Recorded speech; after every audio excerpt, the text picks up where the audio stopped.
Well, hello there.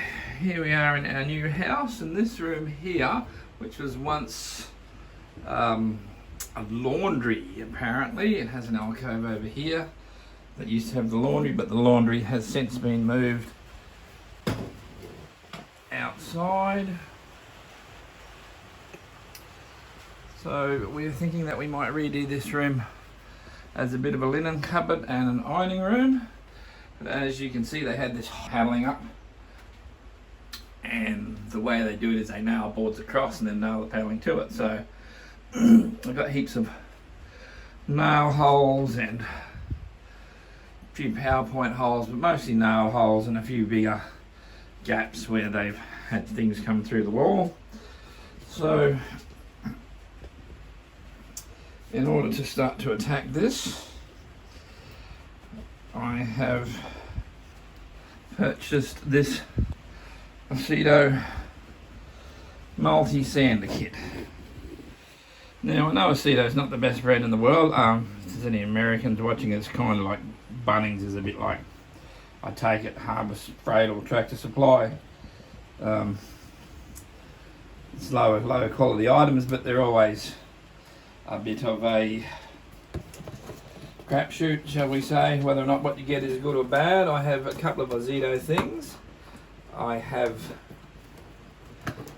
my vacuum cleaner, which is quite good.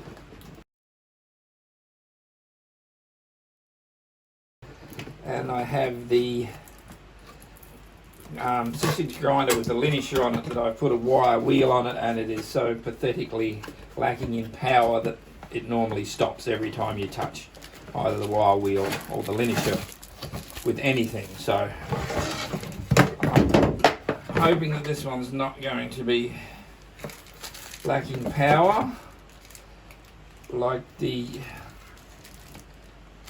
grinder is.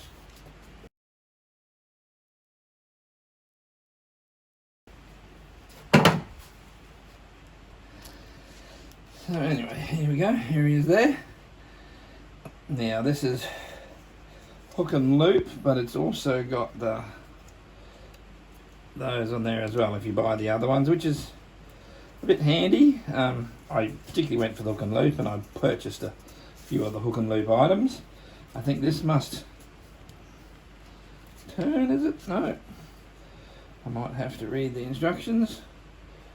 I'm hoping there's not actually screws you have to use to change them, because this one comes with the round base as well as the detail base. So I'm thinking this will be better because we'll be able to use the one machine to get in, do the big areas and then get into the corners. So have a quick look. And it also has the dust removal system, which I think is a good thing because it's very dusty. I did also buy a full face shield as well as some masks for doing this sanding because it's going to be dusty, and yeah, I want to do it as safely as possible. So anyway, we'll have a better look at the manual.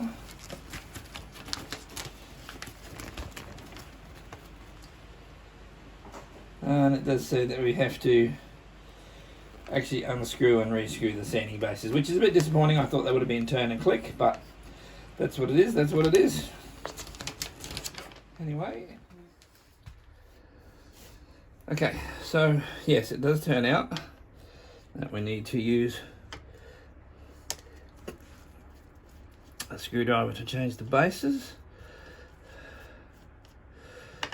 I'll just see how much of a pain in the butt that is.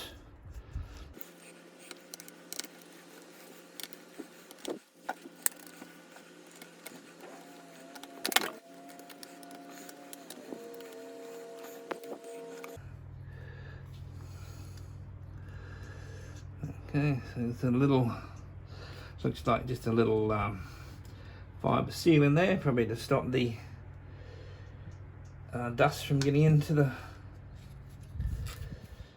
to the motor, and yeah, the other ones just pop on there like that. So I'm a bit of a pain in the ass, but not too much. So we'll just, and they have, well, that one has locating dowels on it, and I think they must have to be changed and put in there. So yeah, a little bit of a pain with that extra step there, but I think realistically, as long as this thing has some longevity to it, I think it was about $60.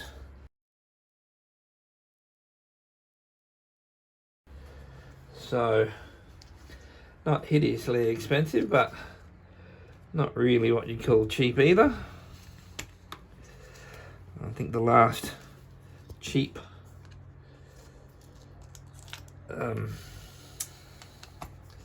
sander I bought, I paid $35 for at Bunnings. That was 20 years ago, and it was a piece of junk from the day I bought it. This one I'm hoping will be a little better, but I know after a good start here I can't get it to go back into its position, which is quite annoying.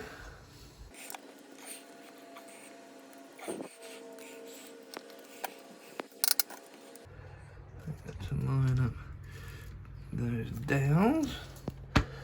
Ah, there we go. So it appears to have it now.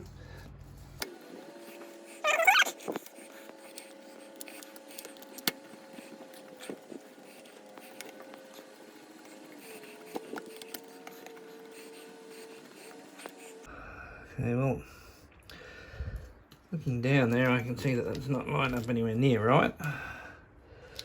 So I have to wonder if maybe I've put it in back to front. You wouldn't think that would be a thing. No, cannot put it in back to front. Because, okay. So that kind of changes everything, doesn't it?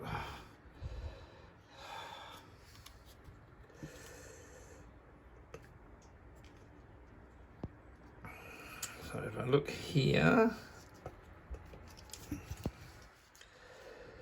I need to put those like that to line up with there.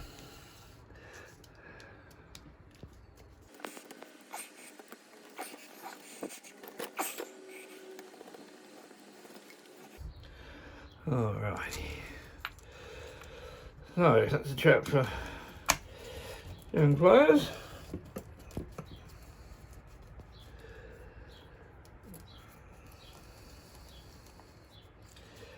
Looking down the hole now, I can actually see the hole where it goes into. Probably foolish of me just to assume that everything would line up. I hadn't really thought about that, but it's another step to it that makes it a bit more difficult.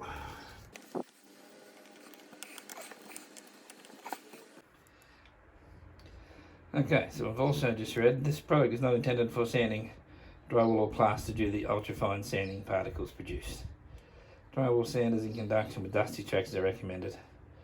Well, I've got a bit of plaster which I'm going to use to fill some holes in the walls, so I guess I'll just have to hold the vacuum cleaner beside it because this is what I have. But anyway, I'll put this over some of these nail holes and we'll see how we go. Alright, so this has hook and loop, so that basically just goes in there like that. I can have it cooking. Don't know if it really matters, but anyway. So as we line the holes up, because that'll be for some sort of dust extraction. Anyway, let's have a bit of a look at it. Okay.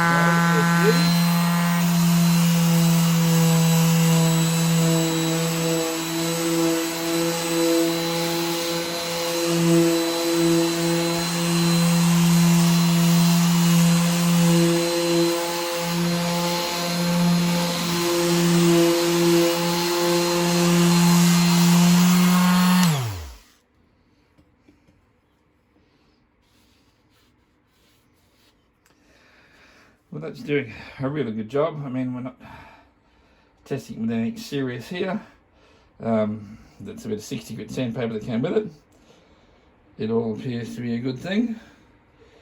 So it will really only be time that will tell.